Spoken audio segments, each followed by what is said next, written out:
할렐루야! 오늘도 말씀하시는 주님 안에서 살아갈 힘과 나아갈 길을 찾으시는 우리가 되기를 축복합니다. 8월 8일 금요일 오늘 우리에게 주시는 하나님의 말씀은 창세기 31장 36절에서 42절입니다. 야곱은 화를 내며 라반에게 따졌다. 야곱이 라반에게 물었다. 저의 허물이 무엇입니까?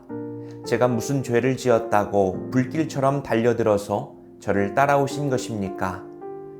장인어른께서 저의 물건을 다 뒤져보셨는데 장인어른의 물건을 하나라도 찾으셨습니까? 장인어른의 친족과 저의 친족이 보는 앞에서 그것을 내놓아 보십시오. 그리고 장인어른과 저 사이에 누구에게 잘못이 있는지 이 사람들이 판단할 수 있게 해 주십시오. 제가 무려 20해를 장인어른과 함께 지냈습니다. 그동안 장인어른의 양떼와 염소떼가 한 번도 낙태한 일이 없고 제가 장인어른의 가축대에서 순양 한 마리도 잡아다가 먹은 일이 없습니다. 들짐승에게 찢긴 놈은 제가 장인어른께 가져가지 않고 제 것으로 그것을 보충하여 드렸습니다. 낮에 도적을 맞든지 밤에 도적을 맞든지 하면 장인어른께서는 저더러 그것을 물어내라고 하셨습니다.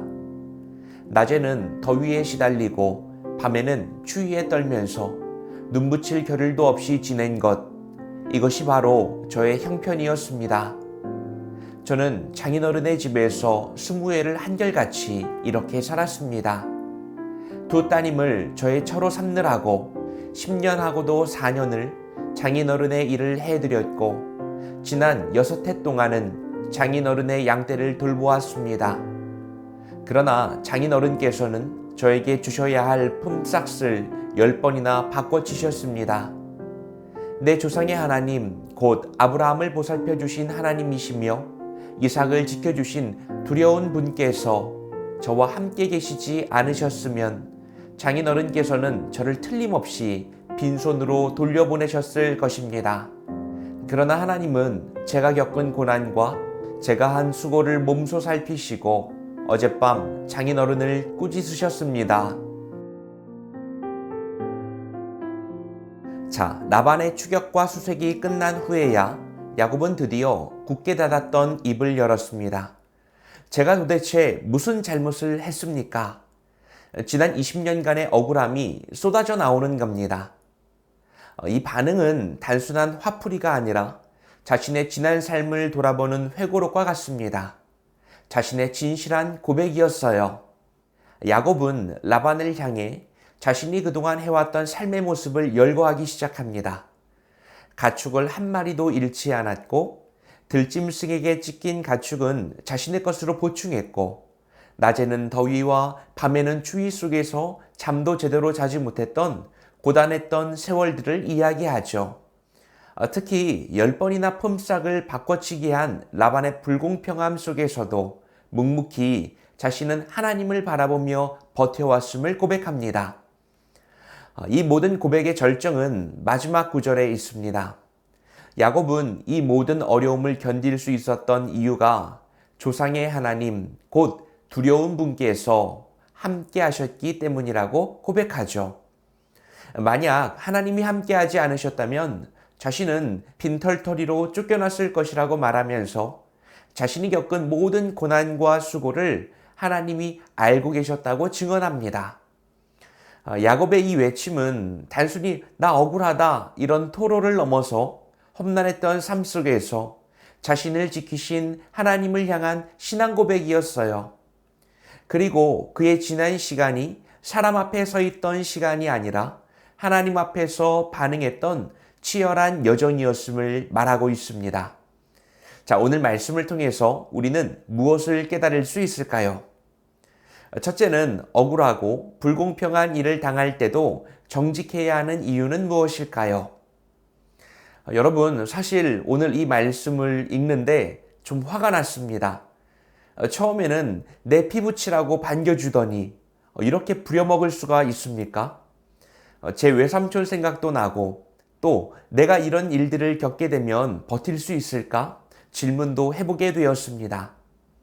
자, 그동안 야곱은 라반에게 수많은 억울한 일을 당했어요. 품삯을 10번이나 속였고요. 밤낮으로 고생하며 일했지만 그에 합당한 보상을 받지 못했습니다. 그럼에도 야곱은 자신의 일을 대충 하거나 라반에게 대들거나 모든 상황을 포기하지 않았어요. 묵묵히 주어진 현실을 감당했습니다. 어떻게 그럴 수 있었냐는 것이죠. 야곱의 이 성실함은 라반에게 보이기 위함이 아니었습니다. 그는 삶의 증인이 되시는 하나님을 의식하며 살았기 때문에 인간적인 계산이나 감정에 휘둘리지 않았고요. 묵묵히 자신의 길을 걸어갈 수 있었던 겁니다. 여러분, 신앙인들에게는 이러한 관점의 변화, 시선의 이동이 매우 중요합니다. 우리들도 마찬가지죠.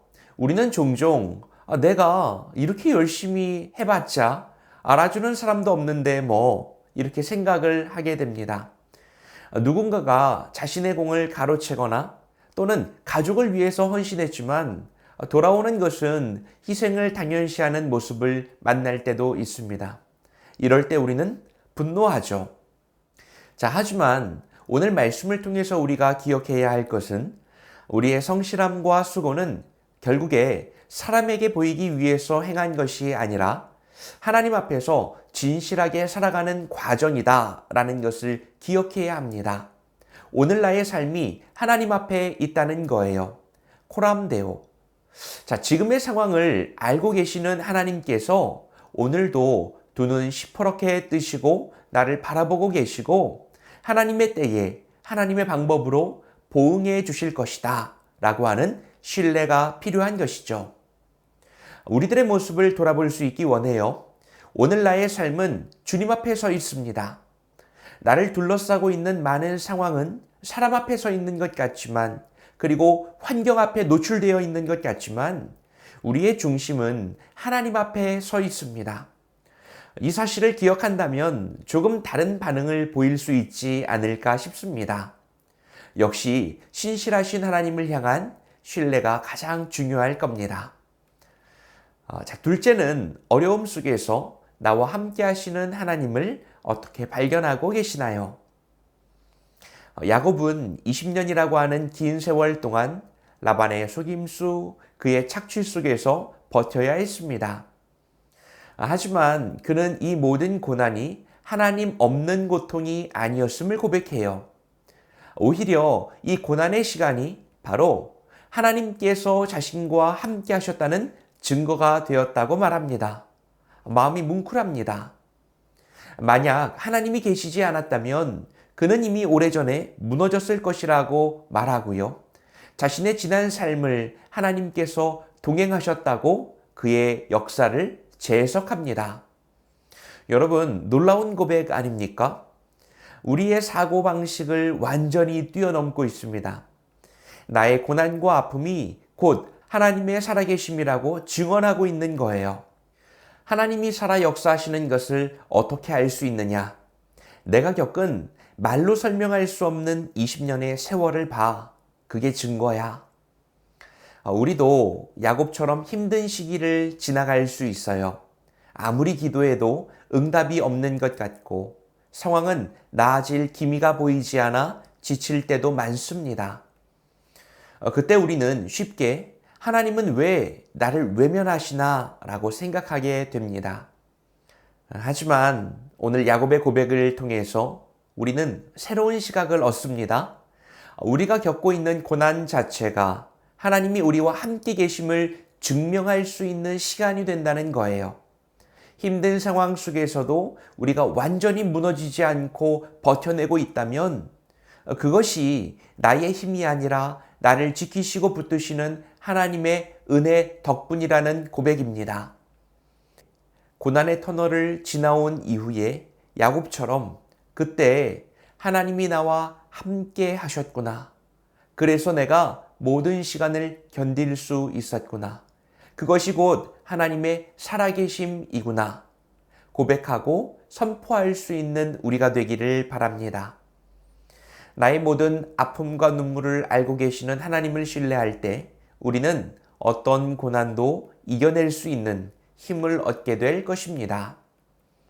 자, 오늘 말씀을 통해서 우리는 야곱의 외침을 통해서 위로와 용기를 얻습니다. 우리가 억울하고 힘든 상황 속에서 침묵하며 버텨왔던 모든 순간을 하나님은 알고 계셨습니다. 고난 속에서도 잠잠히 하나님을 바라보았던 야곱처럼 우리도 언젠가 하나님이 나와 함께 하셨기에 이 모든 것을 견딜 수 있었습니다. 라고 고백하는 그런 순간이 오기를 바랍니다. 오늘은 하나님이 허락하신 기회의 순간이자 축복의 날입니다. 기도하겠습니다. 사랑과 은혜가 풍성하신 하나님 아버지, 오늘도 말씀으로 새날을 열어주시니 감사합니다. 우리가 겪는 모든 고난과 억울함을 주님께서 다 알고 계시니 감사하고 힘이 됩니다. 야곱처럼 힘든 상황 속에서도 주님의 함께하심을 잊지 않게 하시고 우리의 성실하고 정직한 삶을 통해서 주님을 증명하게 하옵소서. 모든 상황 속에서 우리의 참된 위로와 힘이 되시는 예수님의 이름으로 기도드립니다. 아멘.